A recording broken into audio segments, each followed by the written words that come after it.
Welcome to New Tracks Modeling.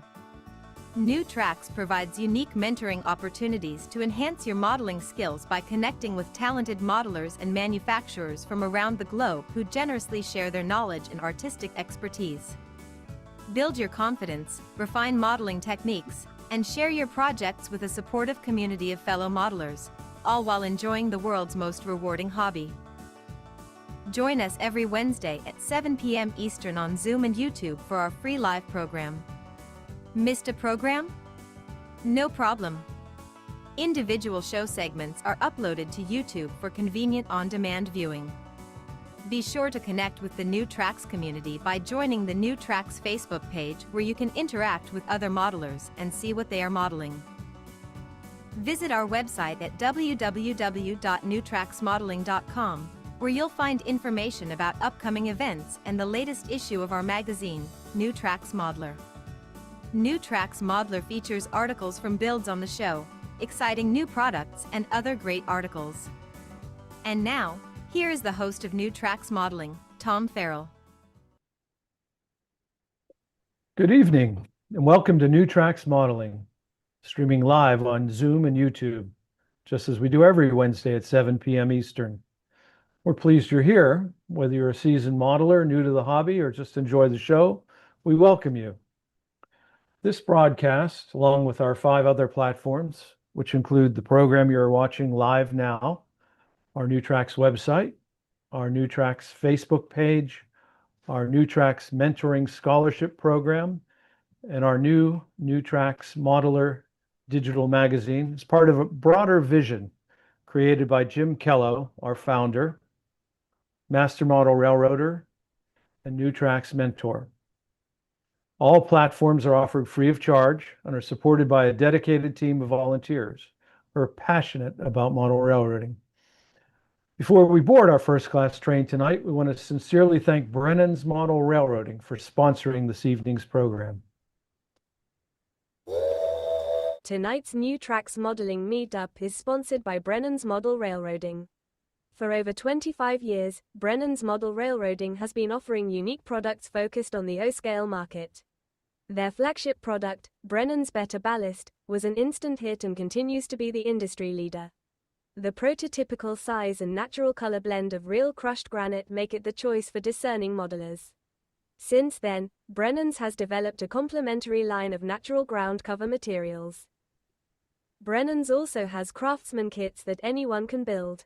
The complete photographically illustrated instructions assume you've never done this before, and explain in step-by-step detail how to create an outstanding model. The Frank Ellison Tribute series of kits are amazing additions to any layout. These kits take Frank Ellison's scratch-built iconic structures to a new level using modern methods and materials with Dennis Brennan's additional details and amazing instructions. See the complete line of products on the Brennan's Model Railroading website. Use the QR code to visit. I want to personally thank Dennis Brennan for sponsoring the show, and the part of this evening's program, as you'll see in a moment, is we're going to feature a build-along on his latest kit, Gilbert's Power. But before we roll into, let's take a look at what's coming down the line here. So here's this evening's program. We've got News and Views G-Scale with Steve Bittenger and Steve Sherrill as support. He'll give us some updates on his outdoor G-Scale layout and some other projects he's working on. Returning with his workshop on a budget, tips and tricks from the dollar store buys is Bob Davidson. And then we have News and Views S-Scale, Empire Track Work, new product review from Jamie Bothwell. And I will be doing the a Watch Me Build, the Garfield Substation Part 1. And then we've got the show closing with Father Ron. And then we have the Detroit Model Railroad Club, which I think you're going to really like. So before we begin this evening's program, I'd like to have a little spotlight on the New Tracks Modeling Scholarship Program. Oh, Richard.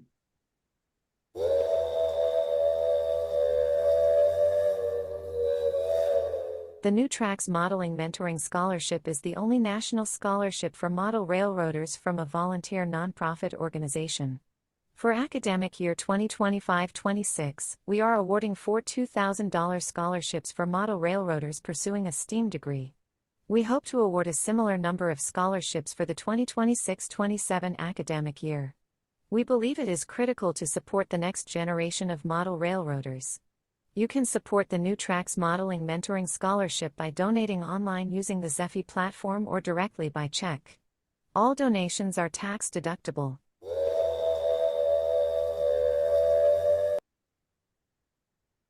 Before we move on, I'd like the new director of the New Tracks Modeling Mentor Scholarship Program, Hank Primus, to have a few words on the scholarship and where we are. Hank? Oh, yes. Actually, I must say I was very happy that we were able to award 4 scholarships this year. We're looking to keep doing this, and to keep doing this, we need 2 things. One, we need funds. Anything that people may think that $5, $10, $15 is appreciated. That's pretty much how we built it, and that's how we keep going. We also need students to apply. So if you have children, grandchildren, you run into the young people at your club, when you run in, tell them about the scholarship.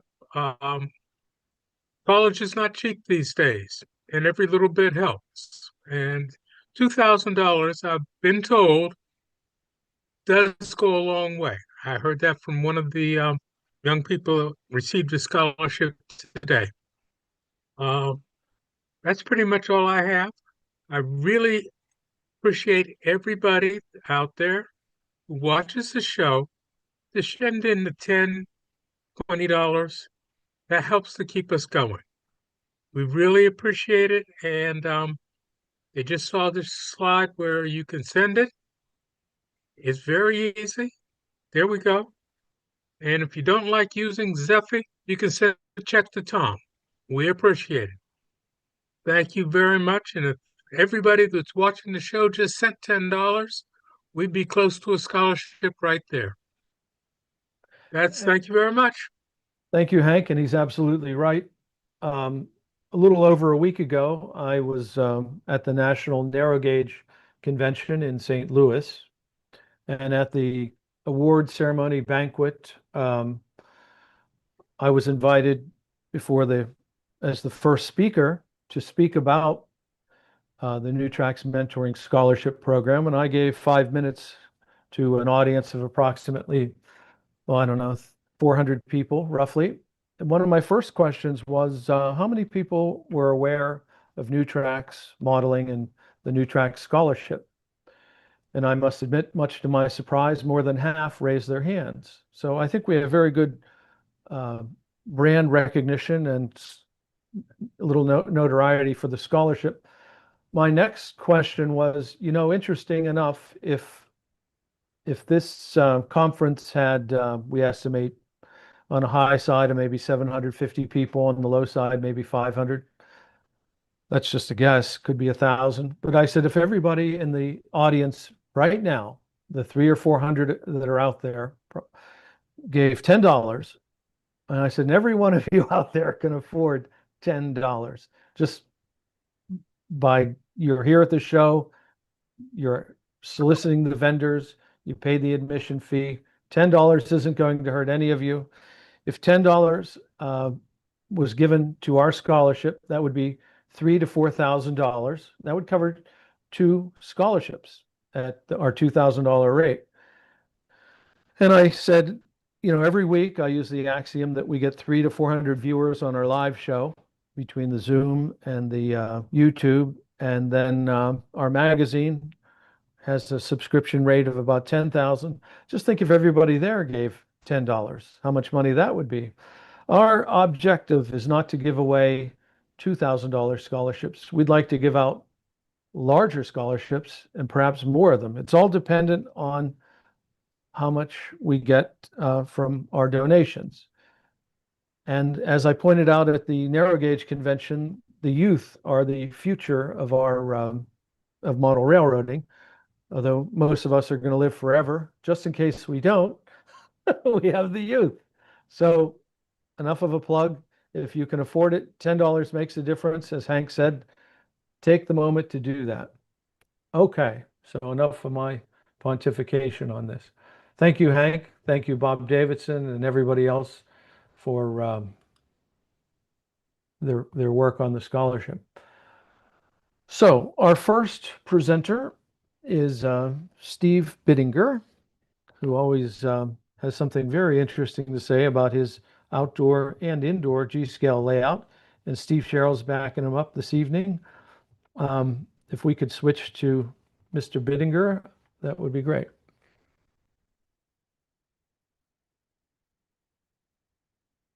Or not. Oh, Steve on there? There he is. Hey, welcome Well, back to West Virginia Workshop. Got my buddy Steve Sherrill back there behind the camera producing the show here tonight. We got a mixed bag of subjects for you tonight. How's that? Some G scale, some every scale, and some in between. So Greg Cassidy, I guess, will lead the order because I sent my slides to him and only he knows the order. So he can start with whatever he wants to put first.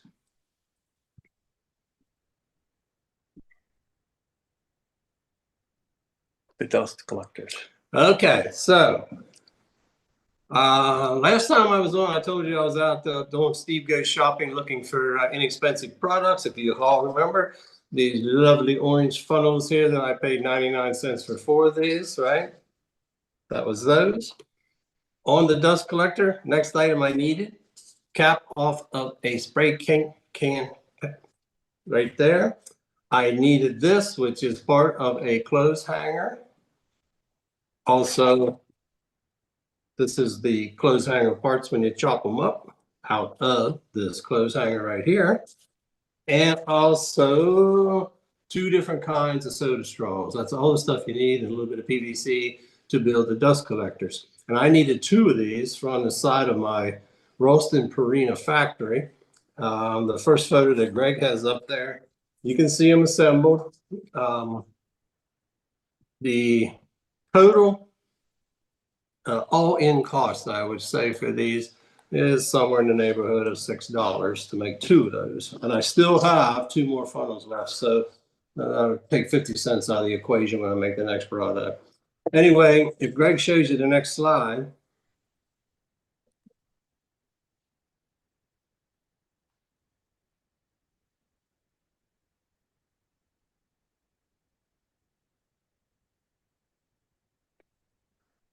Yeah, it's up, Steve. Okay, I can't see. You had, tell me when you put it up and I'll know. Okay. What do you have up? Because I can't see it. I got the one with the dust collector painted. Okay, now they're in the paint booth, and here you can see what's going on here is this is partially assembled. If you look at that carefully, I'm going to peek over here one time. We can see the cap became the top of the dust collector, the funnel, the bottom portion, 1/4-inch piece of PVC in the middle and back to hold it all together. The soda straws became the vent pipes coming up the sides, and the long pieces with the curve on the end are the coat hanger, plastic coat hanger, held together with sections of the soda straws. So that's everything that was done up in the shop. After that, they were taken out to the And now it's put together on the wall. Yeah, okay, so there you can see it up on the side of the Ralston Purina facility. And the only thing that's different in there in the very end, a couple of pieces of square styrene to attach it to the building. What's the length? How big are they all together? I am going to say they are about 8 inches tall, top to bottom, the whole works. So it came out, pretty decent for stuff that's just cobbled together out of those purchases you can find at places like the dollar store and inexpensive items for free that I pick up as I go along. So anyway, that was number 1 tonight. You want the warehouse next? Sure, we'll go to that next. Doesn't look like one yet, but just wait. Okay, so this is the last piece of the Ralston Purina facility. This chunk is left to right is 54 inches long, and the height on there is about 28 inches tall. And you can see what it's made out of.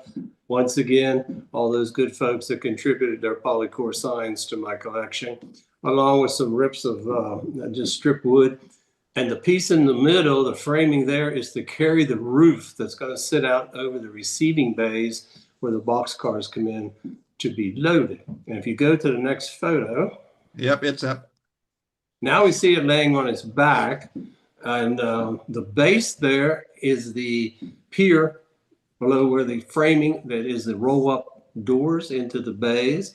And then that very dark material you'll see is the underside of the roof. Steve Sherrill recognized that because he left his materials behind and I just went ahead and used them. I didn't tell him. He's just finding this out right now. And that worked out real good. It filled the space that I needed. And then off to the right in that picture, right in the corner, you see those black windows laying there? Okay. I showed you a couple of weeks ago this right here. And that's what those are. Those are the windows that I made. It made 8 windows. And this is the box that the donuts came in that became the glass and windows. Okay, Greg. Next one's up. What you got? Tell me. It shows it painted. Yes. Okay. So now we're inside the paint booth. And as you can see, I have a big paint booth, but this thing just barely fit. I had to put that in there on a diagonal. And I laid a framing hammer there in front of it so you can get some perspective of size of this structure. So what the remaining piece is not there yet is that upper portion. I'm having a sign made that says Ralston Purina and the checkerboard pattern is going to fill that entire top running above that roof line. And then now we see the windows, that stack of windows there in place. They're all the ones that came out of the basket material. And the last little thing are some stub up pipes up on top. Once again, pieces of the coat hanger and some flexible soda straws like the kids use. You just bend them over and they make the appropriate plumbing down breather pipes. So What's the length of the building, Steve? end to end, everything you see there, 54 inches now at that size, 54 long. Now we're out on the layout. Yep. You can see it in place. The perspective here is such that the sun only really strikes this in the morning because it's partially under the deck above here in my house. So I have to take this photo with those long shadows. Otherwise, I'd be standing with the camera facing directly into the sun, which doesn't make a very good photo.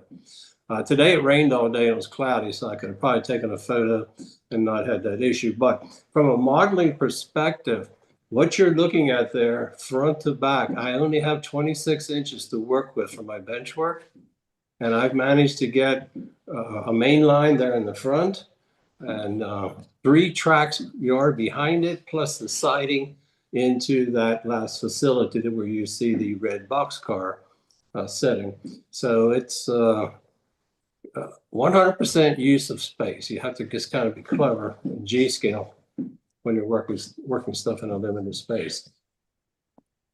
I think that's the last shot that we have. That's it, Steve. Okay, so I'm going to be quick tonight. Next item up, everybody. I think everybody probably has a paint spray booth at one time in their life, and I have here mine with a. Steve Sherrill has one. I think almost like this. We made them out of Lazy Susans, like you put a cake on. This is the top surface on mine, and if you look at that, you'll see that. This recently, I was painting an engine, that's why it's blue.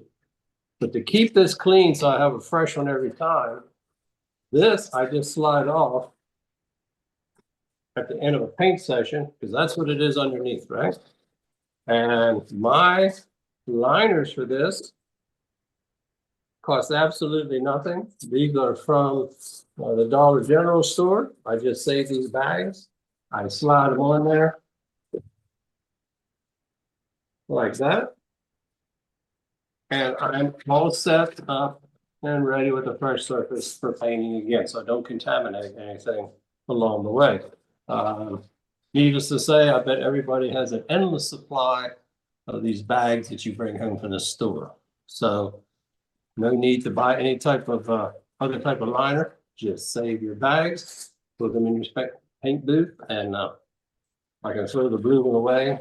Do you want this one, Steve? We all have And these things, amazingly, when you paint them, they get almost rock hard on the surface. So just a little tip for in your paint spray booth. And tonight, the real meat of the program tonight. What's the size of your paint booth, Steve? It's 4 feet wide, a little over 4, 3.5 feet deep, and 6 feet tall. That's a big fan behind it, sucks all the fumes out of here. So this next part of the program is for all of you with layouts and have issues with your ballast, right? So I have had all kinds of issues with my ballast, outdoors particularly because of the weather, wanting to move away. So I would say to this that all fellow model railroaders, I have gone out and I have now experimented with a new product. Right here it is. This is Steve's Formula 44 liquid ballast cement. Soon to be developed for on the market, maybe. It's in experimental stages right now. If this works, I will gladly give everybody the secret formula. I have found the #1 nuisance outside is ballast getting into switch points. And you got to go out there and pick it out after every little rain. It gets up in the guardrails. It gets everywhere you don't want it. Even indoors, some of it can get loose and just shows up catching on the flanges of your wheels of your cars, and you end up with a derailment. Also, Steve's Formula 44 is good for on gravel walkways. If you have a path or a walkway on your layout, you're going to be able to put this on there. It's going to secure it. Maybe you have a driveway into a house or structure.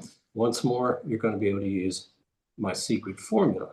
Question: what do you do to put it on? You will need one of these, what I call a heavy-duty spray bottle. It's got a bigger tip than most. This you're going to fill with the solution and water and a little bit of Dawn detergent as their surfactant to make it work. Outdoors, you mist or pre-wet your gravel because the ballast outside. This stuff right here, and I will show you that this is how it comes from the quarry. And if I pour some out, you can hopefully on camera, I'm getting a cloud, and that literally is why it's called stone dust, because at the quarry, that's everything that went down through the screens. And this stuff is a 1/4 inch minus, perfect for G scale, can be used in O as well. It's not bad for O scale. So when that is on your track bed in O or G scale, it's going to be fairly thick. It's going to be built up at a fairly good thickness. If you're using the formula that I've developed, it's pretty hard to soak it all the way down through and get it hard. So the first thing you want to do, you just take a garden hose and you just mist everything light. Just mist it until it looks damp. And then you just let it sit for a bit. Let the water perk down through it. Go back, you mix up the formula you put in here, and then you're simply going to take your handy dandy brush that everybody has, work your ballast out, literally work it out. And I'm going to show you something here. If you look in here now, I don't know if you can see it or not, all the dust has come to the top and all the big stone has gone to the bottom. That's what happens when you brush it. That's exactly, it acts like a physical separator. If I do this, look at that. Now all the big stones are on top. The dust disappeared. So that's why when you're brushing into your material, here, that's what we want. We want to get rid of that dust that's on top. So all said and done, come back with this, set this to a mist, and it works great. Soak it thoroughly. You're going to soak it thoroughly with the Steve's Formula 44 ballast cement. until you start to see it rise to the top. It's going to have a little foamy look. That's the detergent that you put in there rising to the surface. Now you know you saturated the whole thing. I've found that once I put this on, in about 8 to 10 hours time, it has gotten pretty firm. And by the next day, I can actually tap it with a hammer and it doesn't crack or break. So why is it Formula 44? That's because for 44 months, I have been trying all different recipes and they all failed. So hopefully this is the one and it's looking really good. And the secret will be for outdoors is one winter of freeze and thaw, and we will see what we have come springtime. My hopes are high that I think I've hit on one that's going to work. And I'll be glad to answer any other questions about that, and maybe other people had issues with their ballast, but you can use this indoors as well. Don't have to use it outside. I put this on my indoor layout. I know some people use mixtures of white glue and so forth, and that works as well. So, Steve, is the detergent in the spray or is it in the mix? when you make your mix, you put it in the mix. Okay. Yeah, you're going to use the detergent in there. When you spray with these things, first thing you have to do, you have to put water, 1/4 of the bottle full of water before you add anything. Otherwise, the tube inside sucks it up and it gets hung up on you. All of a sudden, you're getting blobs coming out. So if you put your water in, you put in the glue material, put your little detergent in, it comes in your mix, shake it good, shake it, and you're ready to go. And you can cut back on the nozzle if you want to fine spray. I say a medium spray works the best. It's something you can stand back, I don't know, two feet or so and apply. You don't get right down on top. You kind of just let it drift down over top of that. Questions or maybe no questions? Is it water soluble? It is water soluble. So what happens if it rains outside? Nothing, because it rained since last night, all day today. Steve will tell you we had water running down the streets in town today. I went out and checked it just before we came on the show. It's nice and hard. That's interesting. Okay. The secret formula. Yeah, Steve's secret formula. Ooh. I can tell you all the ones not to do. Well, if you used it inside, and it's water soluble, but it stays hard, how do you remove it from inside your layout? Because like white glue and water will loosen up. If you let it soak, it'll loosen up for gluing. This stuff won't. Yes, but I'll tell you what you have to do. In G-scale, you take a carpenter's wood chisel and you set it between the ties and you tap it loose from the sides of the ties and it'll come out like long pieces from between the ties. It actually comes out in little sections like this as you break it free.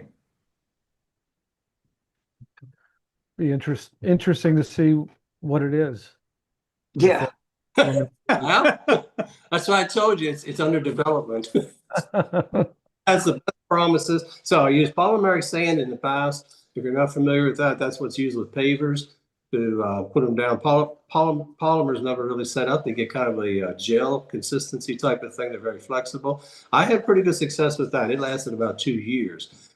Before that, we used a mixture of hydraulic cement mixed with the ballast and then put down and wet it. That froze out the very first winter. I thought sure the hydraulic cement would hang in there better than that, but not to be the case. So then bought a concrete additive. It's a concrete bonding additive that we've used in the past in construction.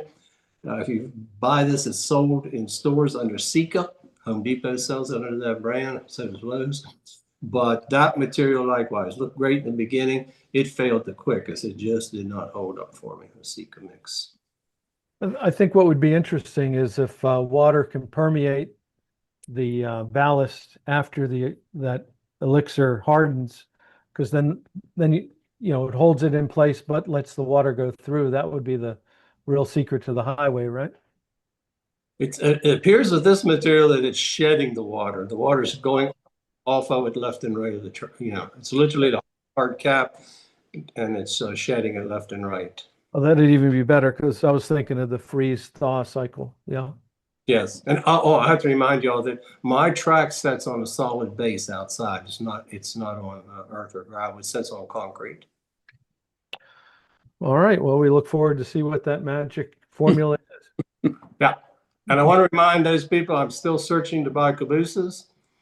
We got zoning approval and we're ready to start construction. And I've been somewhat frustrated in finding the adequate ones. So once again, I repeat, looking to purchase 5 railroad cabooses, hopefully not too far away from our location here in West Virginia. And if you get something or even a possibility, send me a contact information. I'll take it from there. And for our new viewers, those are real railroad cabooses. Yeah. You'll get a bunch of calls on G-scale cabooses. Yeah, this is a great site. We have 7 acres at the intersection of the CSX tracks from Harpers Ferry to Winchester. And along the Norfolk Southern, we have 550 feet right against their right of way. The tracks leading from Hagerstown, Maryland to Roanoke. And we have about 21 trains a day passing this location. All right. Well, thank you, Steve and Steve. Yeah. And we'll see you in a month. Yeah? Okay. Thank you. All right. Well, next up, we have Bob Davidson, the return of his workshop on a budget. He did this a couple years ago, and it was probably one of the most interesting, well-attended programs that we've ever had on New Tracks. But before we do that, we're going to feature a My Build video and Mr. Chris Course.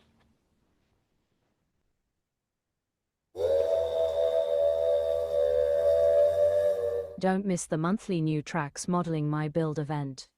My Build is where the modelers of New Tracks show what they have been building. See amazing modeling with some My Builds featuring specific topics for modeling. If you would like to have your models included in the My Build, please email your modeling photos to Chris Course at railrunner130@hotmail.com. If you are a first-time My Build participant, please include a photo of yourself.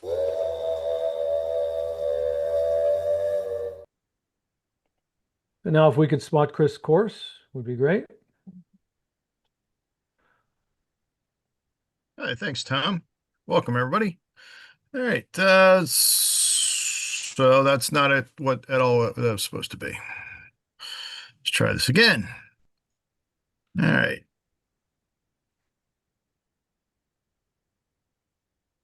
Okay, there we go. All right, the upcoming My Build. We're going to have 2 challenges in a row. First one will be September 24th, which is next week. The challenge will be backdrops. The submission deadline for that is September 21st. Whatever you have that can fit into that category would be greatly appreciated. Background flats. I plan on premiering a new series of kits next week on the My Build, so please tune in for that. And also, if you have not participated in the past, maybe you're a little apprehensive about doing such a thing, go ahead and send those photos in anyway, but please include a description, and I'll speak on your behalf if that's what you want. Or you can speak yourselves for yourself. Just let me know if you maybe you don't maybe you're busy doing something else that night. Just make sure you fill out that description and send that in with your photos. Also, if it's your first time participating, please include a photo of yourself. Next month, we're going to do another challenge, which is Halloween and oddities. This is usually a really fun show. So if you've got some weird things that, or maybe some like whimsical things that you hide on your layout, whatever you can do to fit into those categories. I know Greg's chomping at the bit to share stuff. So anyway, please send those photos to us. I will take the Halloween submissions at any time, but the deadline for that one is October 19th. So please participate. And remember, this is the My Build is your show. I think that's about all I had for tonight, Tom. So I'll turn it back over to you. Yeah, and again, I encourage everyone to participate in the My Build that have not or have participated in the show in the past. It's probably our most popular, one of the most popular segments, and it's a good way to show your mentoring, sharing a skill or a technique that you've developed. So support the show, support Chris, puts a lot of work into this. Okay, next up is Bob Davidson on his workshop on a budget. And I convinced Bob some time ago to return with his segment on dollar store finds and building a workshop on a budget, and he agreed to do that. I want to share a quick little story, embarrassing story that happened to me a couple days ago. So we have a new presenter coming on in a week or two, a guy named Robert Feuerstein, which means fire castle in German. And I wrote down Robert's number, except for it was Bob Davidson's number. Somehow I transposed the number. So I call Robert and I get Bob. And coincidentally, Bob's going to do a presentation the next day. And Robert and I have been working on this presentation for like a couple weeks. And I said, I didn't say the name. I said, "Hey, how you doing?" He said, "Yeah." I said, "I want to review your presentation." And I got this long pause, and he said, "Why do you want to review the presentation?" This is Bob speaking. He's a longtime presenter, professional presenter. I said, "Well, I just and the guy I think I'm talking to has never did a presentation in his life." So I'm thinking, what's with this guy? He doesn't want me to see his presentation. So I said, "Well, I just need to proof it." He says, "What do you mean, proof it?" I'm like, and then I'm thinking, what's with this guy? And Bob's thinking, what's with this guy? So then I said, "Well, it's got to have the right background, and I proof it for grammar." And now I'm really insulting Bob Davidson, but I think I'm talking to Robert. And then finally it dawns on me that the voices don't exactly match. I said, "This isn't Robert Feuerstein, is it?" He said, "No, this is Bob Davidson." I'm like, oh my God, I felt like an idiot. So It anyway, happens to us all, Tom. that was really in the category of bizarro. I never did get to proof your presentation. No. No. Oh, God. All right, so I'll turn it over to you. All right, thank you. I'm going to share screen, and we'll go into play here. Can everybody see that? Yep. Great. So as Tom said, a couple years ago, I did a series on workshop tips and tricks. And then about 6 months after that, I did another series on dollar store finds. And I wish at the time I could have co-hosted it with Steve, who was just on, because he's a master of the found objects. We've had several people that are really good at finding stuff just wherever. So, but what I wanted to do tonight, we had a big discussion a couple weeks ago about lighting, and I think in the future, Dennis, Brennan, and I are going to kind of share, maybe split up. But I thought I would just give a real quick synopsis of something that I think is important, and then we'll get into best finds at the dollar store and other discount retailers. And I've got a couple of new ones in there, so hopefully everybody will find it somewhat interesting. So some thoughts on lighting. In my opinion, one of the most important things is color temperature. And people really don't pay attention to that. You screw in a light bulb and you'll have different types of lamps in your paint booth and different types of lamps on your workbench. And then you may have a mixture of different types of fixtures over your layout. Well, you can see here, there's a standard. There's the standards that have been set up, and I'll give a reference in a little bit for the original presentation that actually goes into how color temperature was decided using the infamous standard body. But you can see 2700 K, it's degrees Kelvin, is a warm white, and it goes all the way up to 5000 degrees Kelvin.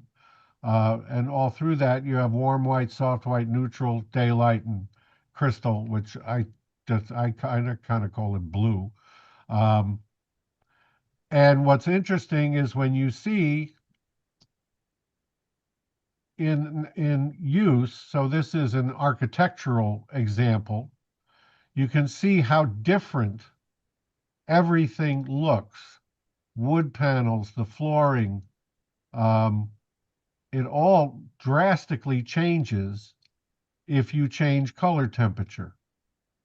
And what's really critical, as I said in the previous slide, whichever look you decide you want to have, and I'm not here to tell you what look to have on your layout, but it really is critical that on the layout, in your workshop, in your paint booth, everywhere you're going to be working, that you're using a consistent color temperature.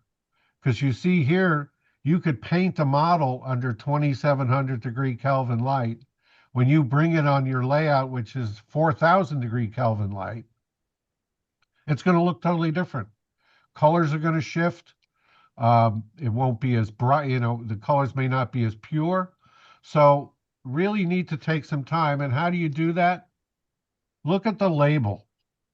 Okay, most lamps, bulbs, have a label on them now.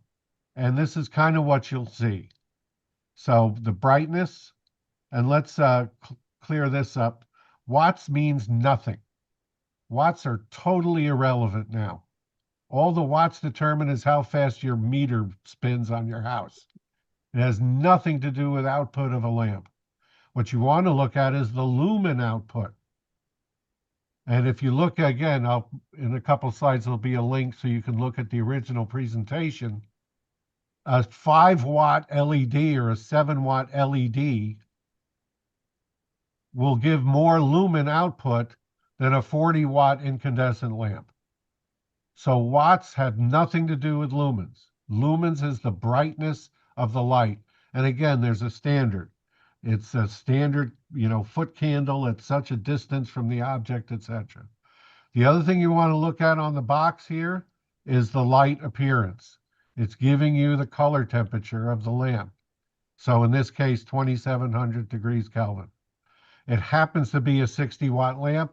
Again, all that's telling you is how much it's going to cost you. So lumens show the brightness, color temperature is key, and watts are, as they say on Whose Line It Is Anyway, the watts don't matter at all. This is something that's new that I just found, and these are phenomenal. We started using these in the exhibit industry. I'm now retired, but we use these in all of the exhibits that we do now.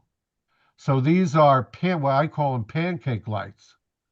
You can install these in drop ceilings, in sheetrock ceilings. You can just run a couple of battens and clip them to, if you just have open joists. They're incredibly small. They have these little spring clips that lock them into place. But what's really cool here, incredible high output, 1050 lumens. They are dimmable. And almost most important, I think I have another, oh, I don't. How do I go back? Shift or, no, how do I go back? Whoops, let's start again. I need to go back here. Continue to share. Anyway. Use your arrow. You can use the roll wheel on your mouse generally. Roll it up and down, okay. and that should I'm move on a it. Mac, so we don't know what we're doing. Use page up, page down. Oh, okay. No, it doesn't seem to be doing it. Bottom left-hand corner, maybe your presentation is arrows. No. Up, I'll tell down, you arrow. what. Let me escape from here. I apologize for this, and let me just physically go back and share again. Okay. What's really neat here is it's a switchable color temperature. Mm-hmm. So these will switch between 5 color temperatures, all the way from 2700 degrees Kelvin up to 5000. And at $15, it's cheaper than a halogen lamp. So if you are either retrofitting your layout or you're putting in a new layout, these are just phenomenal for general lighting. Obviously, these aren't spotlights, they're floodlights. But just, you know, and this really, they came out several years ago, but now the cost has just really dropped out on these things. And you can buy them in 6-packs and they're even cheaper. So yeah, here, this is Lowe's, so they have a 12-pack, and I think it comes down to $10 or less than $10 a light. So just something to keep in mind. If you want to view the original presentation, which is from January of 2023, here's the link. And again, I get into color rendering index, CRI index, which is something you're going to, you know, at some point maybe want to know about. And just go into the basis of some of the measurements that we've talked about. So I just thought that would be helpful to folks. I know there was a lot of interest, and like I say, in the future, Dennis and I share a background in television and theater lighting. So, and that's really where I learned this. And so anyway, any questions or comments just on this? No. They were Where do you purchase those pancake lights? They're at any of the big box stores. So you'd find them at Home Depot, Lowe's, Menards. It's pretty, I'm sure Ace Hardware has them. You can buy them on Amazon too. But given the price, I would suggest you go to a more reputable source. They're just really, and the great thing about those that I showed is that they're also dimmable, which is fantastic. So you can set them up as general lighting and do light, you know, night scenes or whatever. Obviously, as you dim a lamp, even with LEDs, the color temperature is going to change. So you'll find that out as you play with them. Hey, Bob, it's Greg. Yeah. Quick question. Sure. Over my layout, I've got 4 twin tube fluorescent fixtures from the 90s that I've been planning to replace Yep. with, I was going to go the LED shop light route, but if I wanted to do the pancake lights, any idea how many of those would be roughly equivalent to 4 2-tube shop lights? Well, you look at these, I believe there's a 120-degree beam spread. So you can actually just do a little geometry. My guess would be that you probably want these on like 4-foot centers. Okay. Now, the other thing too is, you know, I have, well, for my wife, in her workspace, she does have the LED, you know, fluorescent replacements. And even with those, you can get different color temperatures. Yeah. So again, it all kind of works together. You know, I have small, just like MR16 replacements in my paint booth. I have whatever they are, G something, GU8s or whatever on over my build desk, my workbench, but they're all the same color temperature. So the type of fixture doesn't matter.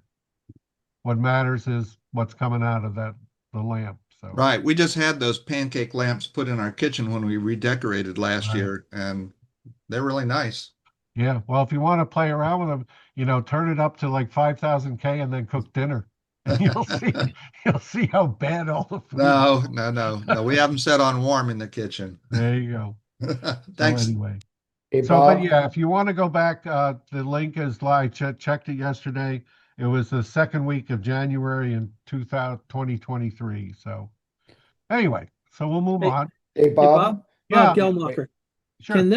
Can they be ganged together, or does each one need a separate controller? They can be ganged together onto a circuit, so they'll work just like a track light. Okay. If you noticed in the picture there's the fixture and then there's the little box, and that's just going to get 110. The draw on these is so low that you could probably gang 20 of them onto a single switch or a single dimmer. Okay. Good, thanks.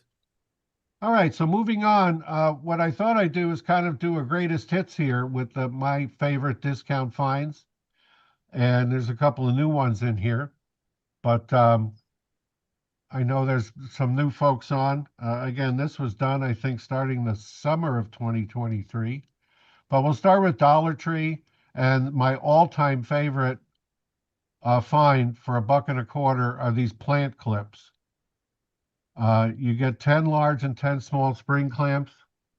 They're made for doing like orchids and other small plants.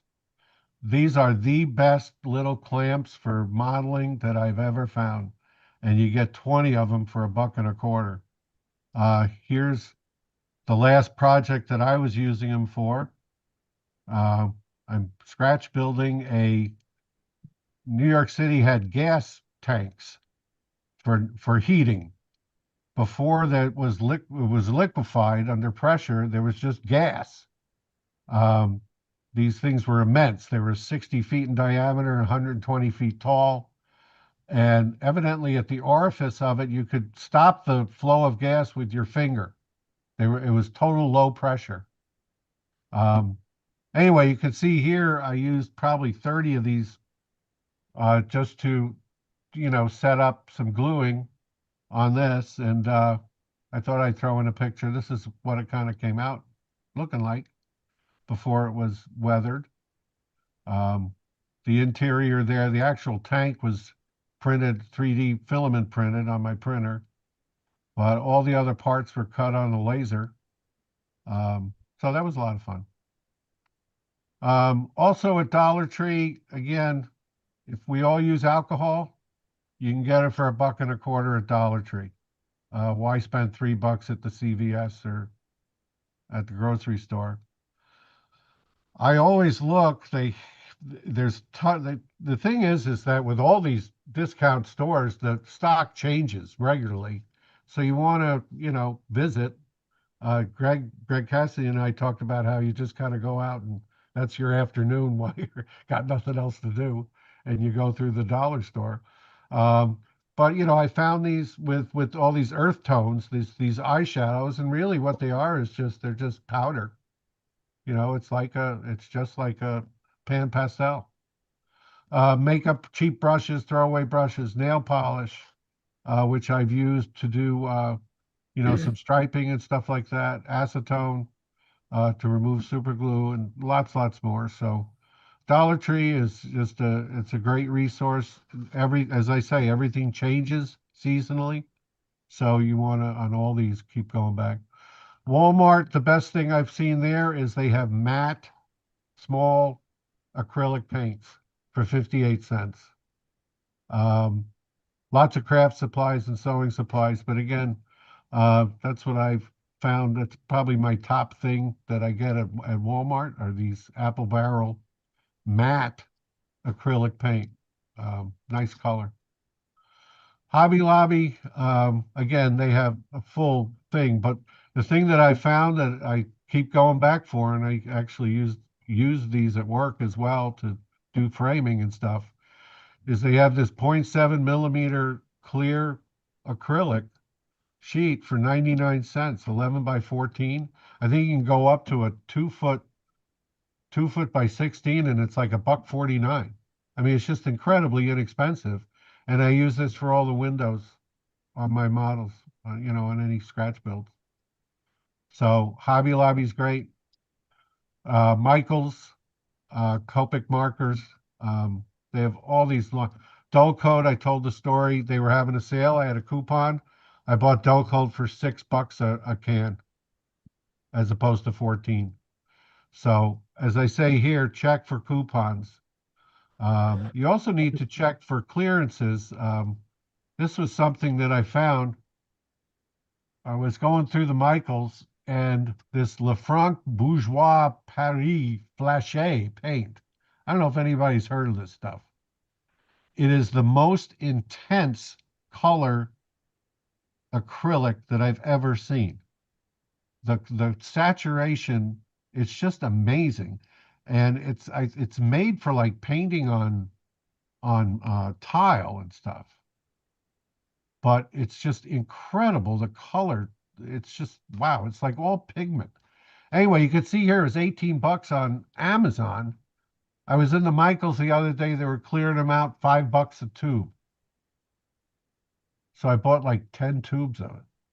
And it's amazing stuff. So again, the point being, you got to go back, you got to troll the aisles, look for coupons, look for alternative uses. I didn't think of using eyeshadow for weathering, but it works. Look for alternative vendors. Who's going to, what are other industries using stuff for? And then look for freebies. As I said for a long time, in my business, when I had it, we would donate all the scraps, all the cutoffs from our sign making and production on the CNC and everything else we were doing. We would just give it away. We had huge scrap boxes. So if you have a sign shop or an exhibit fabrication shop in your area, pay them a visit. Ask them if you can go dumpster diving.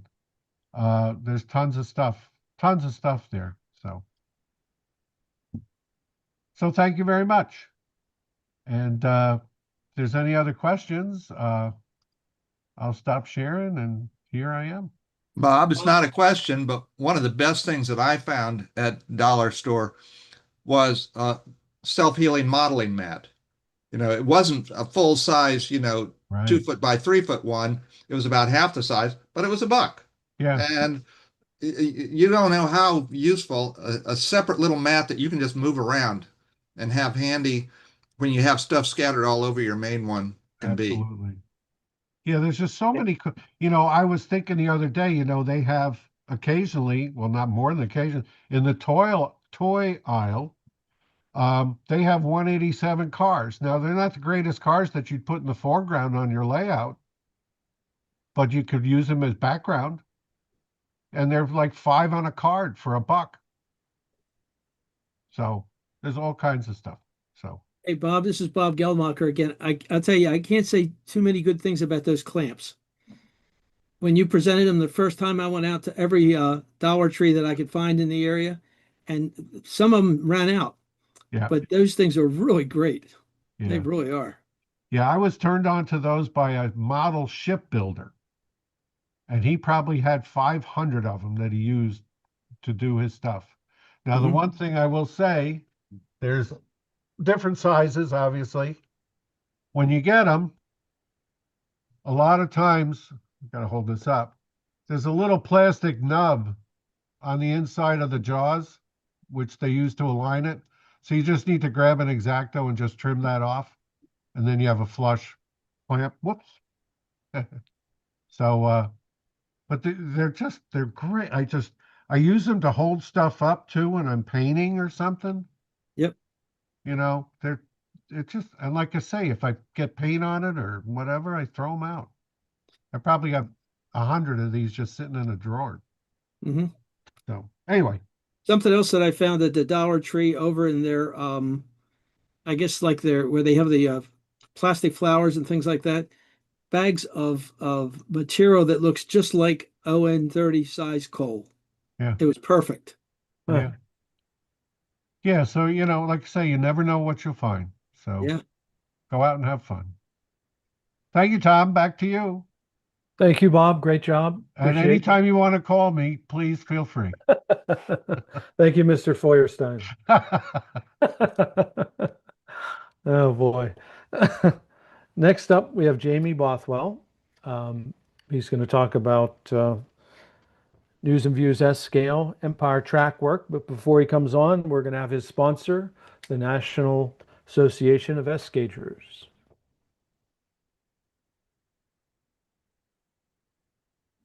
Are you looking for something a little different in your model railroading? The National Association of S-Gaugers suggests you take a look at S-Scale. An S-Scale model is just 36% longer than an HO model, but it's 2.5 times the volume. The larger size translates to increased ease of maintenance, more durable details, and improved electrical and mechanical reliability. S-Scale modelers use accurately proportioned wheels and track systems with KD-style couplers. Exceptional S-Scale models and layouts are being built in both standard and narrow gauge. Locomotives and rolling stock are available from a number of manufacturers in both ready-to-run and kit form. Equipment is available, both new and through an active secondary market. There are numerous manufacturers of track, buildings, vehicles, and details, both ready to run and in kit form, available for those who love to build. And many S modelers enjoy kit bashing and scratch building in the larger size S offers. To learn more, visit the website of the National Association of S-Gaugers. Here you will find the history of the scale, information about clubs in your area, see layouts and connect with current manufacturers and online groups, plus much more. In short, the website has everything you'll need to explore model railroading in S-Scale today. Come on board and visit soon. I appreciate our sponsor for the segment, National Association of S-Gaugers. And Jamie, you're on. Okay, good night. Good evening. How are you guys all doing? Good. Let me share my screen here, get us going. Let's see, I think it's that one. Come on, there we go. Okay, where's that? View, there we go. View slideshow. All right, there we go. Let me put you guys away here so I can see what I'm looking at here. All right, so tonight, this is a new product that I was introduced to at the recent National Association of S-Gaugers convention in Norwich, Connecticut. You might have heard of Empire Trackworks. Empire Trackworks has been building turnouts in several scales.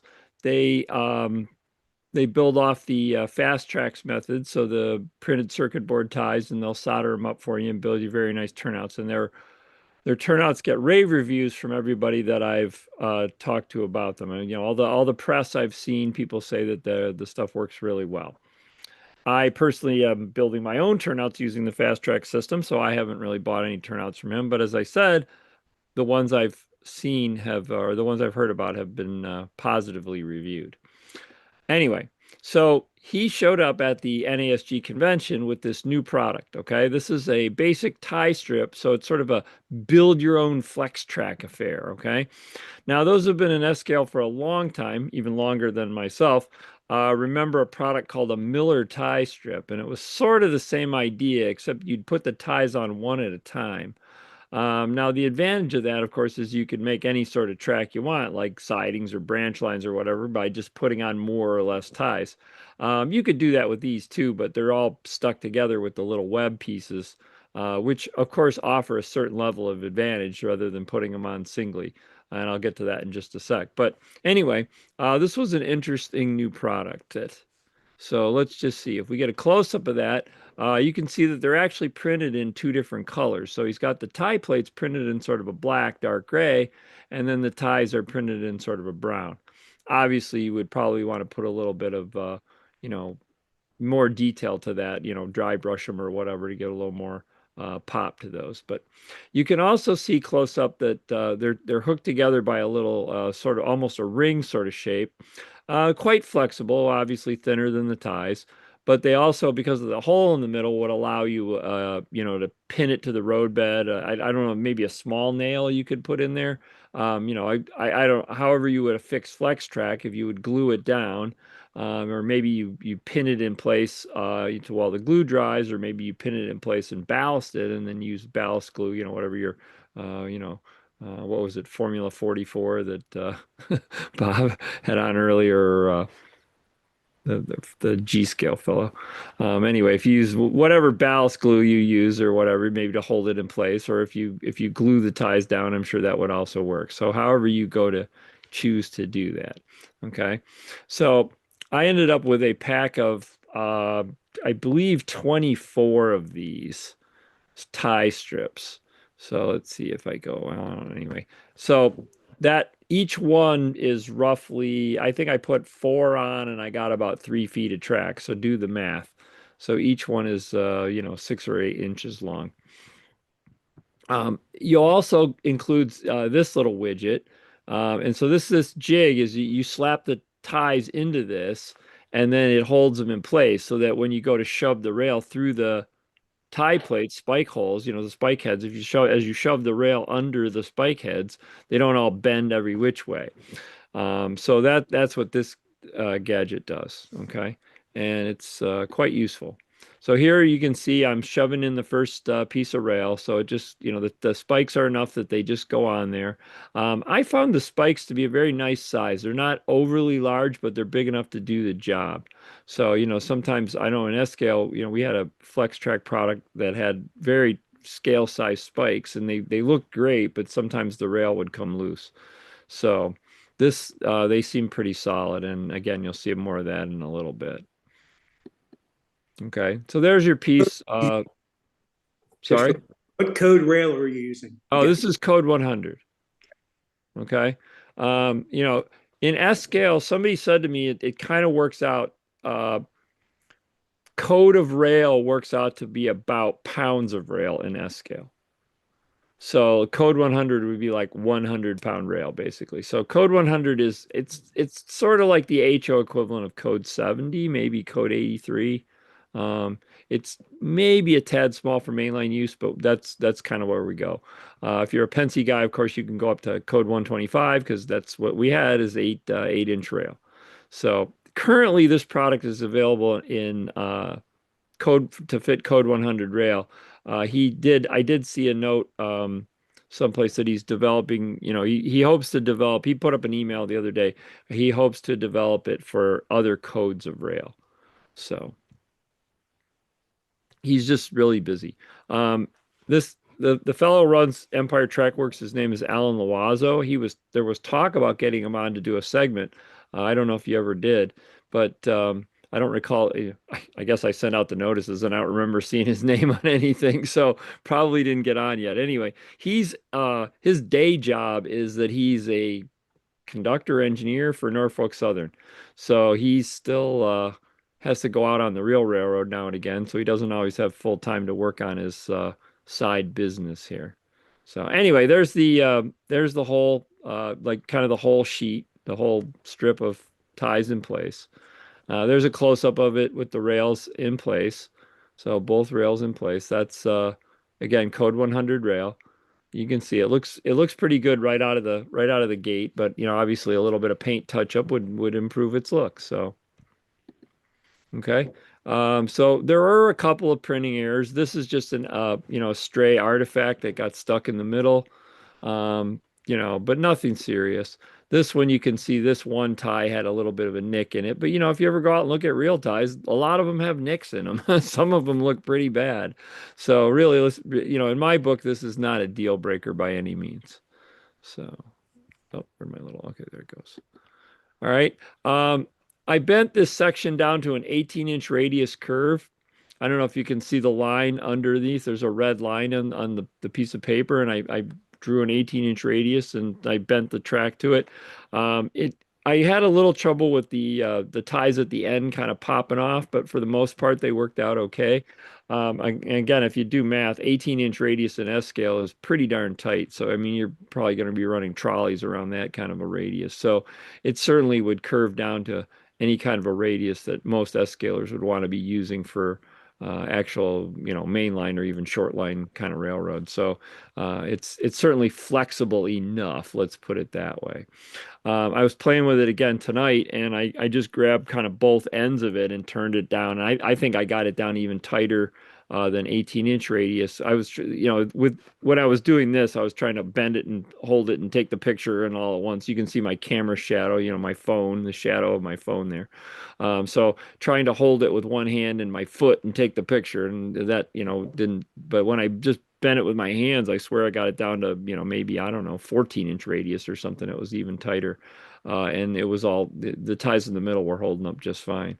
So they do, I did get a couple of ties that would sort of kind of twist because of that segment in the middle. But if you really, really wanted to use radius that small, I'm sure you could trim a few of those segments and there you go. But I can't imagine why anybody would want to bend down to a 14-inch radius. So anyway, I checked it against I got my handy NASG track gauge and I slapped it on there, and it does conform to the gauge, which is good, of course, because you put all this development into it, wouldn't want it to not work. I would tell you the NASG gauge, if you can see right there, I don't know if you can follow my cursor, but it's got a small notch there. That's your minimum right there, and then this is your maximum gauge. So there's a bit of a, there's a minimum and maximum, and so it's just at the maximum, but it still holds the gauge on the track. So they are, it does conform to the gauge, so that's good. All right, so that's what you got there. And I think that's about it. Yep, that's it for me tonight. Bit of a short segment, maybe. So stop the share, and if anybody has any questions. Do they have any turnout templates like that? I don't believe they have any yet. Like I say, if he sells you a turnout, it'll be built with the printed circuit ties all in place. So I don't know how you'd slide the rail in. Maybe he would develop, say, a set of tracks like that would have all the tie plates on them, but not necessarily the spike heads to hold it in place, because you wouldn't be able to slide it on. You know what I'm saying? Like, yep. He's got a soldered tie in the middle, but it would be an interesting, if he developed all the ties that you could just glue those down and just sort of set the track on top of it. That might be an interesting option, especially considering, I mean, one of the things I kind of hope the model, but you don't see done very often is, if you look at an actual turnout, there's a lot of pieces of metal on the ties where the rail slides. Yeah. They don't on a more modern turnout, they don't just slide directly on the wood ties, they slide over a metal plate. So you could do that with the 3D printing. I'm sure you could just, draw in those metal plates very easily. So you could make a very detailed turnout. So it's an interesting idea. Where do you get your rail? Well, I got it out of the basement. So, I just I will be over. I just ran downstairs and grabbed some Code 100 rail that I had in the Where basement. would you buy it? Where would you normally buy it? I just any place that sells rail, hobby shop, Railcraft. I was it Micro Engineering. It sells rail. You don't have a favorite? Yeah, Micro Engineering is kind of my favorite too. Okay. Micro Engineering is supposedly in the process of developing an S-scale flex track also. It's a long story, but anyway, they're also trying to come out with S-scale flex track, and they're supposedly the rails on a boat somewhere between here and in England. So, but I personally, some of my rail is Micro Engineering, and I think the rail that I had in there was Micro Engineering.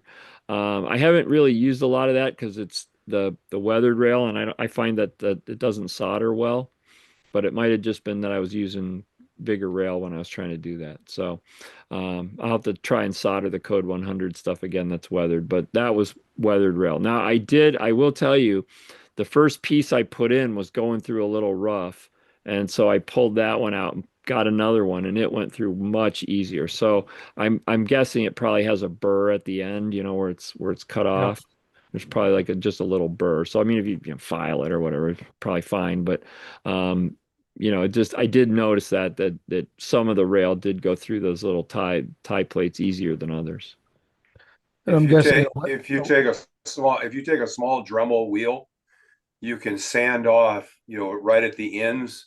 Yeah. That little bit of weathering on that weathered rail when you solder, and it works a lot better. Oh yeah. Obviously, okay, but I'm telling you, I've taken the weathering off of it, and it still doesn't solder as well. I swear it alters it chemically or something, because I was trying to solder rail to ties, not feeders. I'm trying to solder rails to ties, and I was having a lot of trouble getting the solder to stick to the weathered rail, even though I cleaned it off. I'd already done that. So thanks for the tip, but yes, I do know that. Well, thank you, Jamie. That was an interesting presentation. Thank you for doing it this evening, and look forward to your next one. Oh, let me also just say quick, I wanted to give pricing information, but I went to his website, and this product is not yet listed on his website. So I can't really tell you what he's going to charge for this, what he's hoping to charge. So, these were, he was passing them out here and there at the S-scale convention.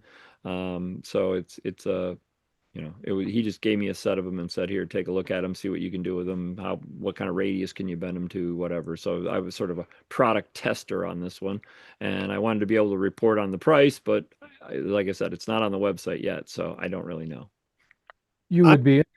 I will quickly add that he does a wide variety of rail code and gauges. So, and if you don't see something, ask him, because he goes all the way up to 148 for rail code and I think down to 70. So he's got a lot of stuff there. Right, that's for the turnouts that he builds. Yes, he'll and gauges, like, some bizarre ones too. Yeah, he'll cover about every gauge that you could think of. So he'll build you turnouts. So like, but for this Flex Track product, as far as I know, this is only available in S scale at this time. Jamie, the soldering question: did you try soldering at the Flex Track? I didn't try on these, no. Okay. Yeah, I didn't see how it handles the heat. Yeah, I didn't have any real need to solder it, so I didn't really check it. So All right. You would be interested to know, Jamie, that a friend of mine I've known for about 35 years called me, and he's re-entering the hobby, and I recommended S-Gauge. Look at that, huh? Good for you. Did you tell him about the NASG's website?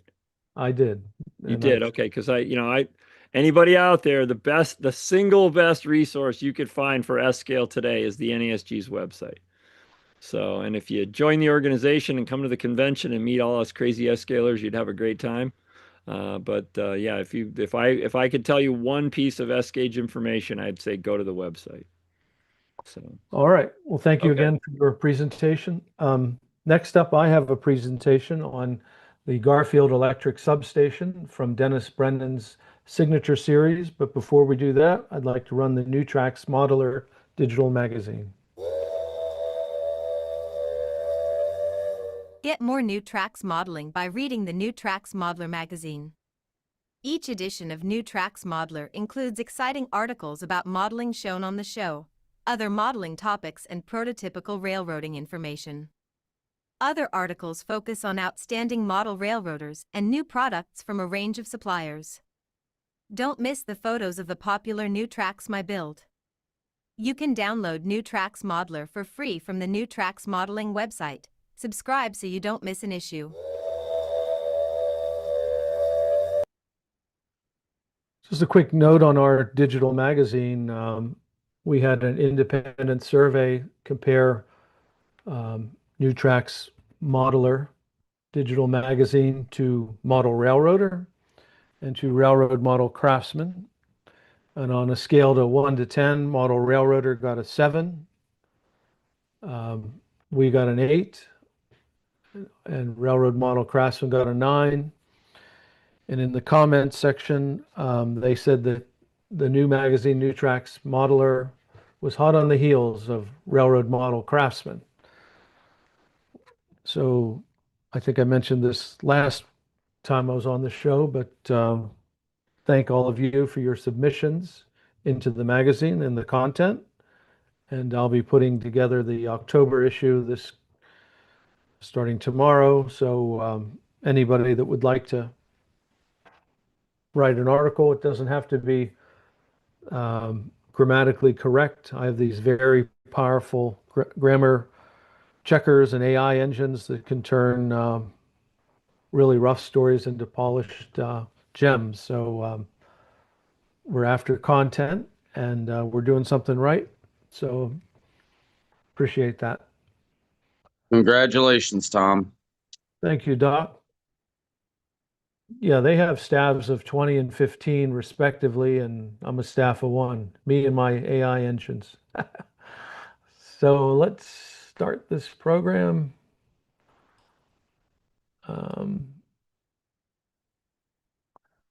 Okay, after many false starts, I'm pleased to have a feature on the Garfield electric substation.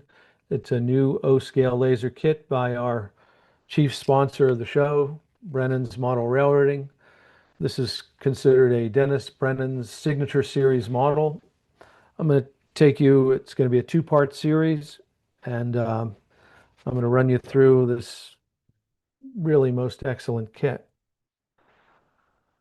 So this was the ad that's been running in our digital magazine, and the kit lists for $159.95. It's an O-scale kit, laser cut kit. If you're interested in this kit and you go on his website and you type in NEWTRX, you'll get a $20 discount and you'll pay only $139.95. Now, as I've told several people today, some model railroaders I was speaking to on the regarding this kit this afternoon, this kit would be a bargain at $159.95. It is really a nice kit. It is really comprehensive, and you'll see for yourself as we go through this. Came in a nice box about a month and a half ago, and inside the box was this box, signed by Dennis himself. It's his signature series.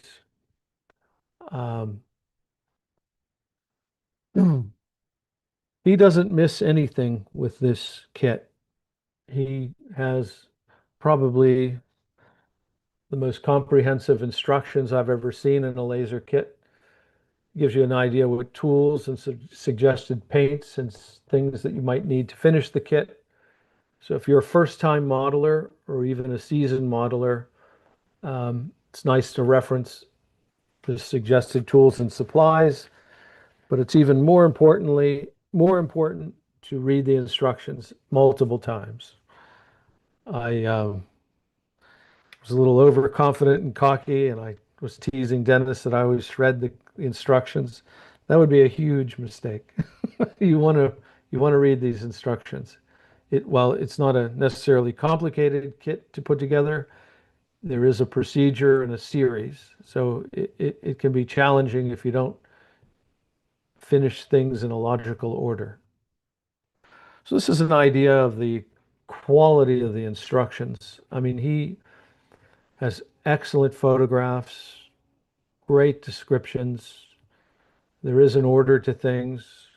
Even a seasoned modeler like myself, I've been doing this since I was 7 years old. And I think by now everybody knows I'm a big scratch builder.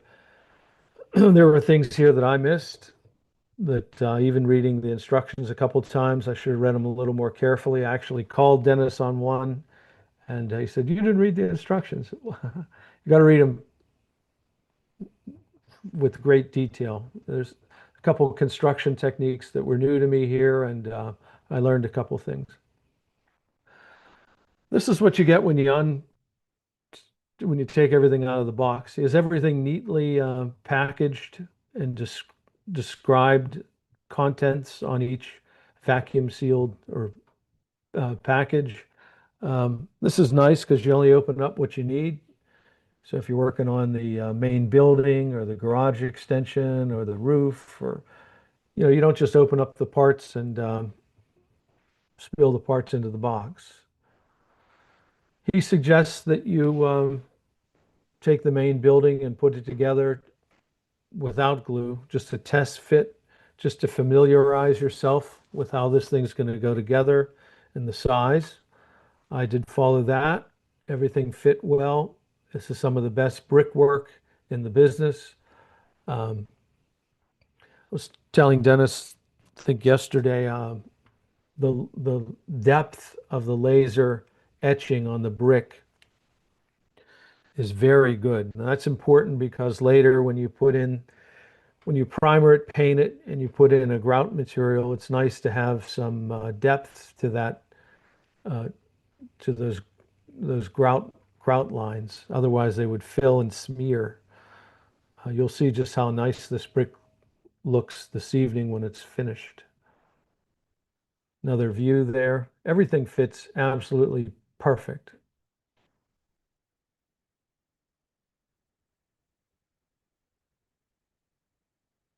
Just different views. I always start with a plywood base, and this model is no exception. The black is the outline where the building goes. The gray is just the perimeter. I just build all my buildings on plywood. Later, I'll finish the perimeter with the proper either sidewalks or scenery or whatnot. The reason I do this is should I ever want to remove a building that's in the layout, it comes right up. I always say the old rustic buff and old Gothic was 15 years in the making and 1 hour to take out all my structures because they were on this plywood. And the plywood's hidden.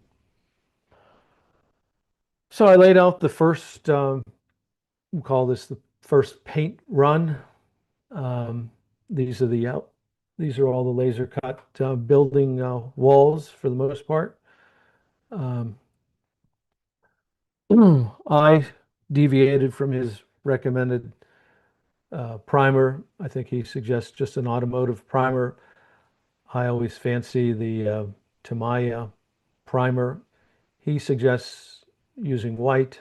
I do have white Tamiya primer, but the color that I sprayed next, it doesn't matter what color primer, so long as it's a light primer. And I use the Tamiya. It's a non-filling primer.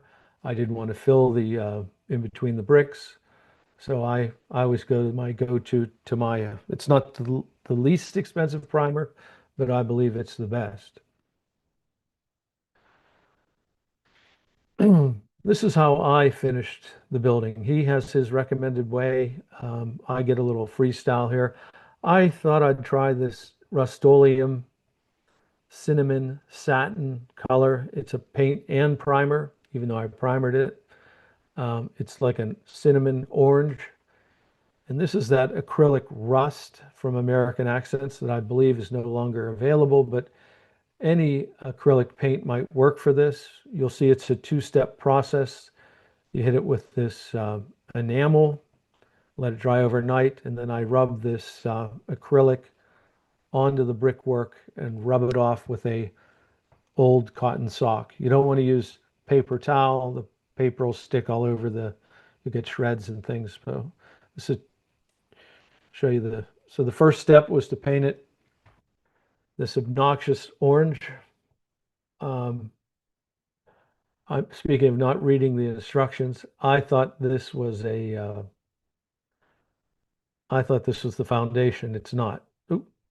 It goes on the inside perimeter on the roof. We'll get to that later, but for now we're talking about how I finished the outside. So I sprayed this with that orange cinnamon enamel, satin color, let it dry overnight.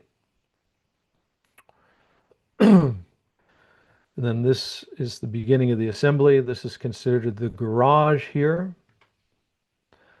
Everything fits together perfectly. I just ran a very thin super glue down here that went right into the joints without percolating to the outside of the paint. Made a very strong bond. This is the office with the same.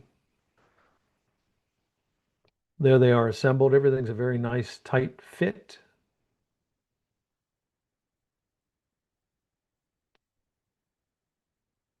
There's that add-on. That satin sheen will go away, of course. You'll see in a moment. Next up are the windows. This is a sort of like a very thin laser masonite type material. There's probably a name for it if Dennis wants to butt in and tell me what it's really called. Dennis, you're on the show? Or not? Okay. It's like a masonite material. I sprayed it with this Rust-Oleum Hunter Green. It's a satin color. I don't reach for the airbrush too often anymore, especially with I get a very acceptable quality from these spray cans, and I just put a single. I start off with a light coat. I go in all directions. I'll spray it.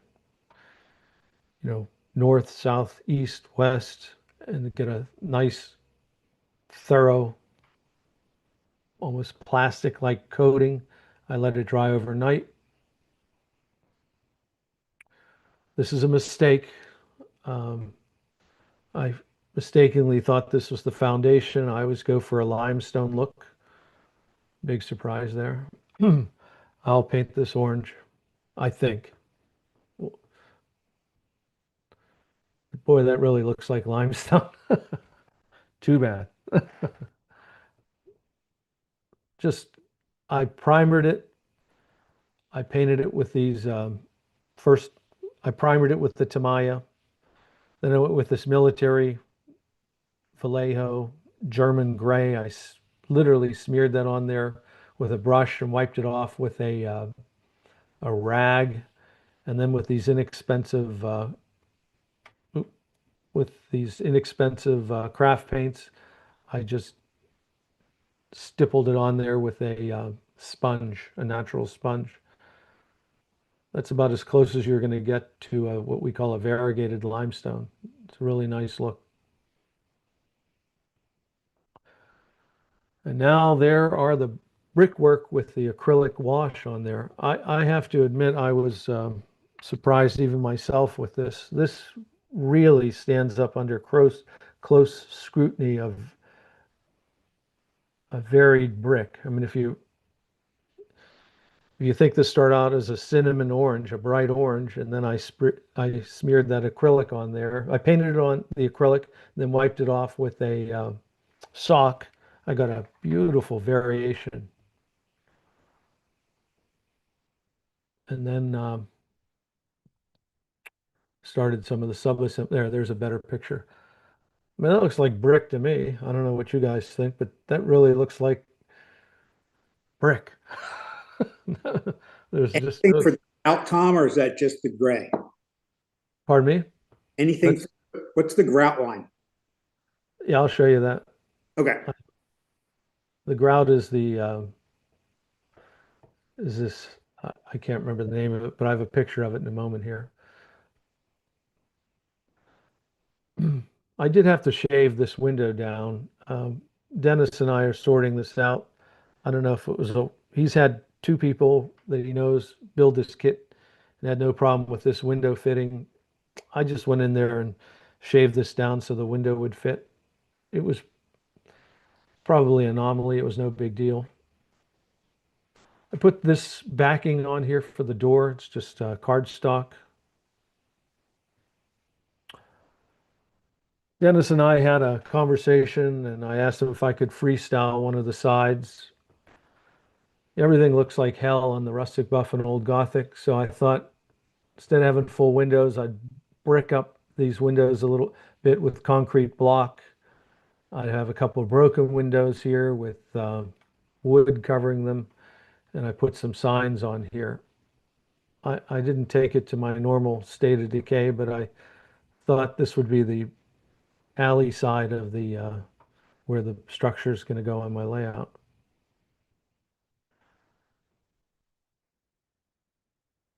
This isn't fully weathered yet, but it's looking really sharp.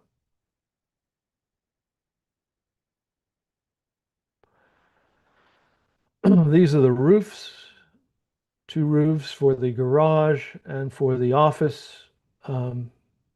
There's a allocation for a roof support on both of these. And then he gives you a black cardstock. This is just the sub roof. I'll show you the final roof in a moment. This is a really unique way of putting these windows in here. He has a thin, instead of the heavy or the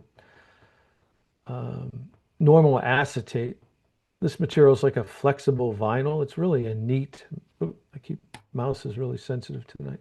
This is really neat material for windows. It's like a vinyl almost. So this is a layering process. So I'll give you an idea how this works. So first thing you do is with an X-Acto knife, I peeled off the middle section here. There's a cut here. See that cut? I peeled that off. And then you insert this, we'll call it vinyl acetate, in this piece. And then, so it has one side as a protective layer on it. You just peel that off. It's like a paper. It's not an adhesive. The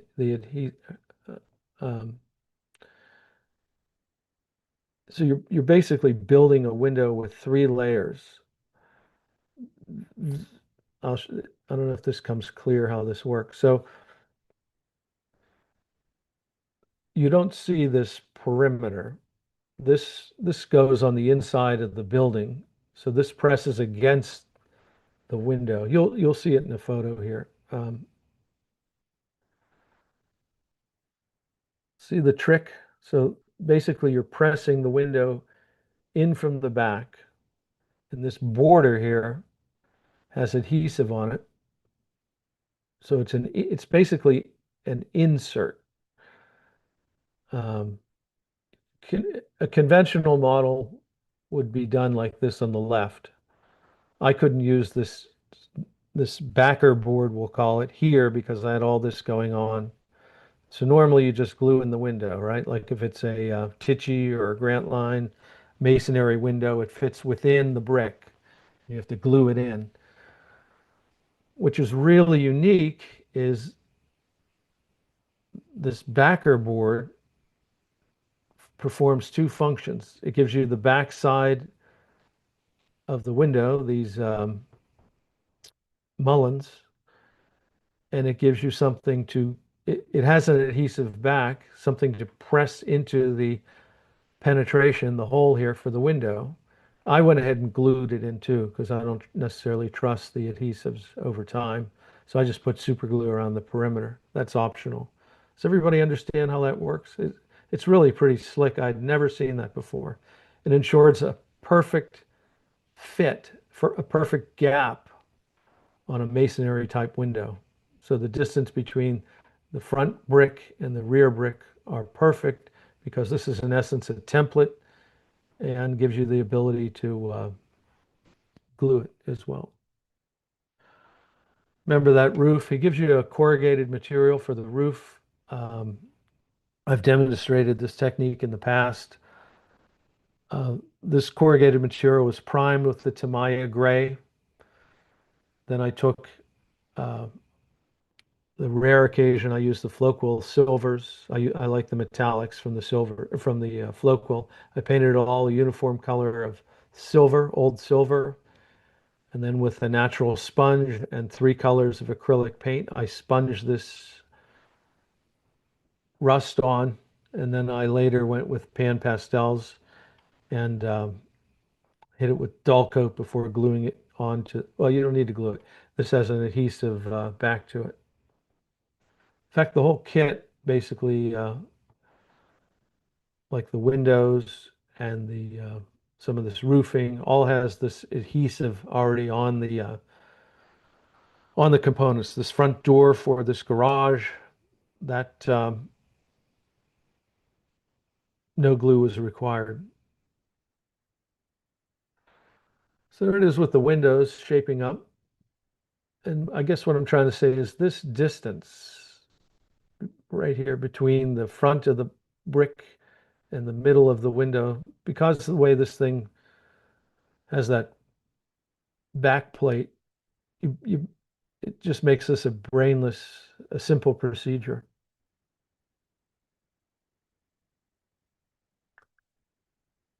There's the side with the concrete block, which is from Monster Works, Larkspur, and those billboards, advertisements are just Google searches. A little more weathering now. We still have a long way to go with this, but it's making progress. I decided to call mine Brennan Power and Light.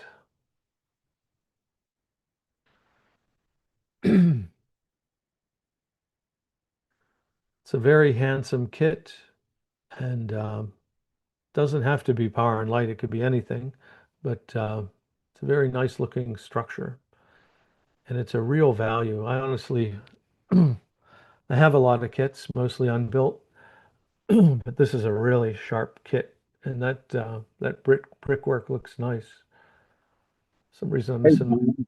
I had a quick question about that is while we're on it, if you go back about 10 photographs or slides, when you were zooming in on the brick close up, I noticed kind of the striations in brick work that you normally will see when you really look closely to them. Did you add those yourself, or is that part of what he designed? That was a happy accident with the acrylic medium that I put on top of the enamel. I mean, that I don't know how that was. It looked so perfect. I know, I was like, it looks like they're actual little clay-fired bricks, doesn't it? Yeah, no, it's just the technique. His bricks are smooth, but that looks like they're little clay bricks. I know. Well, what was your process for that then? Well, like I said, it's that. You didn't actually say what you did for the grout, Tom. Oh, yeah. Let me. Excuse me. I'll go get the little container. Just give me 2 seconds.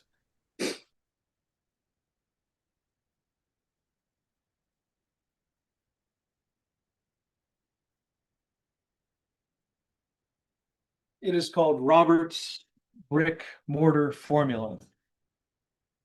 It's still sold. Robert's Brick Mortar Formula for the real look of brick and stone. Comes in a nice little container. See it? Yeah.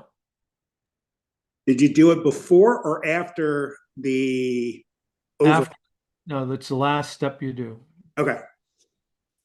And now you just put it on, and then well, let me go back to this real quick. So I I primer it. Here's the procedure. I primer it with Tamiya primer. Okay. Then I spray it with this Rust-Oleum enamel. I let it dry overnight. Then with this American Accents top coat, it's an acrylic rust color. Any rust acrylic paint would work, like a craft paint. You don't want it to dry on there though, so you want to add a little water to your acrylic. You paint it on and rub it off. So there's just the base color in orange, dried overnight. And there is the with the acrylic wash. And the highlights, where you leave it on heavy, it's darker. Where you rub it off light, it's lighter. You have to just practice. I just use an old sock. And I should say that after that enamel's solid orange color, when I put the acrylic over it, before I put the Robert's brick mortar on there, I seal that acrylic with dull coat because I don't want the brick mortar mix. I'm not sure it would, but I don't want it to lift any of the acrylic overwash off. So I seal it with dull coat. Yeah, that was my next question. Thanks. And when I'm done with the Robert's brick mortar formula, I spray that with dull coat. And then my ultimate, I haven't done it yet, but I will end with pan pastels and put a little weathering on this whole thing.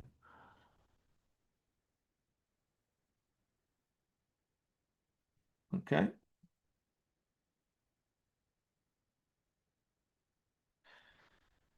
All right. Any other questions? Yeah, after you use the pastels in your last step, do you then cover it over with dull coat just to seal it all in? Sure do. I'm like the salesman for dull coat. Yeah, I use dull coat in between in everything I do. I don't think you have so much of a problem with pan pastels rubbing off. And pan pastels hold up to dull coat. If you just use chalk and you hit it with dull coat, the chalk disappears mostly. You don't seem to, I don't seem to have that problem with pan pastels when I seal it. The color remains. So next time, this will be a finished building, and it, it it really is a nice kit. It makes for a nice building, has a nice footprint. It's a mid-sized building for standard O gauge. It's probably a small to medium building for ON 30, even though we're all in O scale. Our structures are typically small. This would be a medium to large building. It's a perfect size for a cityscape.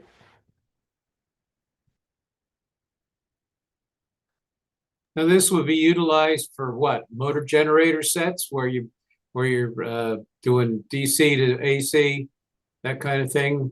Just out of curiosity, the purpose of the building itself. Well, it's a substation, so high voltage would go into it, and then there'd be transformers in there that would turn that down to usable current for businesses and homes. So it's just a substation. Okay, well, the transformers would be out in the yard adjacent to the building, and then I would assume then you'd have switchgear inside the building because that needs to be weatherproof.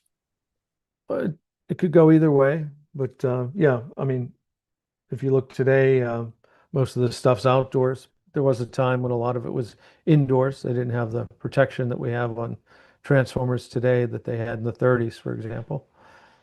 So I'm not a Thanks. expert in that area, but you could certainly put transformers outside if you were so inspired. Can I give you a little information on that? There he is. Who are you? Those buildings, the way that building is modeled, it originally was a powerhouse for a small area. And when the country became electrified, powerhouses like that weren't necessary because everything got on a grid. So you'd have a big powerhouse like in Kansas City. I live in Independence. We had a small powerhouse. When Kansas City electrified and spread out, then the gear for making power in these smaller powerhouses was not necessary. So they took it out and they got rid of the generators and they put in what Tom is saying, transformers and switch gear so that the power could be reduced and then sent out. And those were used, you can still see them. But what would happen is when that powerhouse would outgrow the needs, when the needs would outgrow the room that they had, then they'd either add on to the powerhouse or they'd put an outdoor substation, which is what you see a lot of now. And so in the picture I show the powerhouse, and then I show a substation, an outdoor one alongside of it, like Woodland Scenics makes that one. So, I mean, those two work together fine. Or trolleys and railroads like the Pennsylvania would have these little substations to transform power for their lines. So sometimes they had their own powerhouse, but then they'd have these substations along the line. So it's a very utilitarian building. It could be changed easily. I mean, the substation could have been abandoned and turned into a factory. So, I mean, the uses are endless on that kind of a building. I hope that helps. Oh, absolutely. Thanks very much, Dennis. Sure.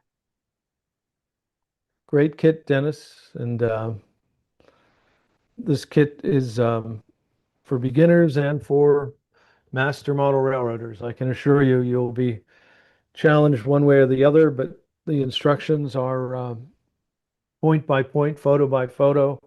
He just walks you right through. Can't say enough about the kit. Thank you. You're doing a great job.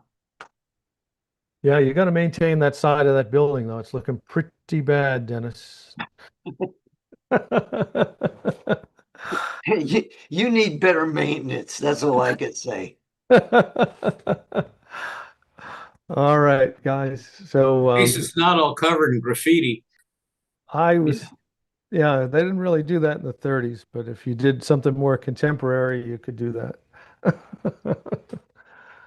Okay, well, that is the show. And I want to encourage encourage everyone to do a couple things. Ask yourself if you've ever given $10 to our scholarship. If you haven't, do me a favor. It's not going to hurt any of you. $10. 300 people, $3,000, a scholarship and a half. $10 won't hurt you. It'll help somebody. If you could do that, that'd be great. We do this on a volunteer basis. Appreciate any contribution you can make. Next thing is when you do a PowerPoint, if you could help me, just put some nominal text on your PowerPoints, because I take these PowerPoints, run them through 4 AI engines, and turn them into articles. And it can't read photographs, at least not very well, but it can extrapolate off of text. That helps me a lot in putting out what I hope will be the #1 magazine in the industry. We're on the tails of RMC. So we need quality articles, and we, in essence, have an infinite supply of material, unlike the magazines who are always scrambling for articles. We have over 1,000 PowerPoints from our history. They don't work, though, unless there's text on there. So put a little text on there. You don't have to be verbose, but that helps me. And yeah, with that, we'll have the close. I believe Father Ron is with us this evening, keeping me straight and honorable, at least as best he can. Father Ron. Master maker of the universe, our scale models imitate your creative spirit, and we learn the genius of your handiwork. Teach us to appreciate all you have made. Amen. Thank you, Father Ron. And now Phil has a caboose featuring the Detroit Model Railroad Club. Phil.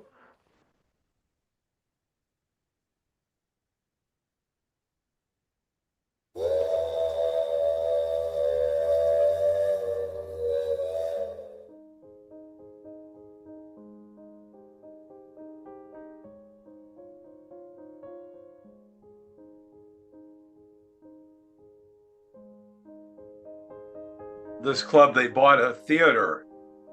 They actually moved into it and leased it for a number of years. This was an old small town theater they bought and turned it into an O-scale club. Quite large. In fact, Pat operated there last week, so he may want to comment as well.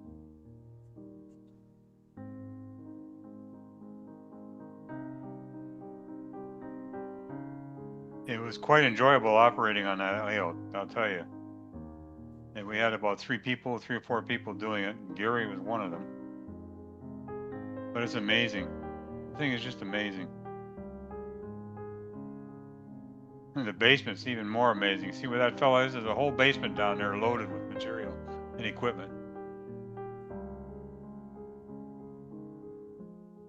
Did you say O-scale? Go ahead. No, I said, did you say O-scale? It's O-scale 2 rail. O2 rail. That is, oh my lord. Well, and you can see this is a theater, so the floor of the theater is sloping down and the ceiling sloping up. So it gets taller towards the back here where you've got the mezzanine, and then there's a layer, and actually there's another whole layer underneath what you're seeing here. Wait till you see it. That's built in the basement. It's not in the video. There's just a couple of pictures of it. It's just truly amazing. It's worth the trip to go see it. It's on Holly, Michigan. Yeah. It's north of Detroit, kind of north, little west, but mainly north of Detroit.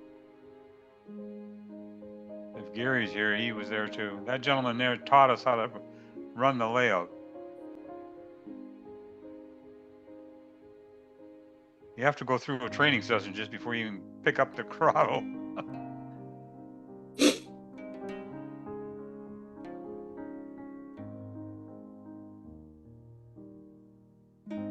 This is underneath. Oh, there's even more stuff underneath there now.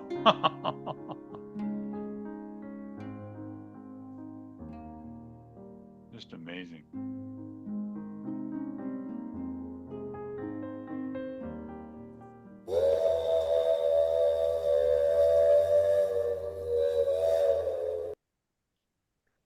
Well, thank you, Phil. Thank you, Pat. You're welcome. And great show this evening. Want to thank all the presenters. And as our founder, Jim Kello, used to say, if you didn't learn something this evening, you weren't paying attention. That's right. So we'll see you next Wednesday, 7 to 9 p.m. And I'll be working on the New Tracks Modeler digital magazine this week. So if you'd like to contribute an article, now's the time. Or any of you suppliers out there, Bob Geltmacher, any press releases that you'd like, anything at all, we'll be happy to have the content. We're up to 90 pages of quality content. And let's see if we can get a higher rating than RMC next time around. That would be a real statement for New Tracks Modeling. Well, thank you. Have a good evening. Thank you.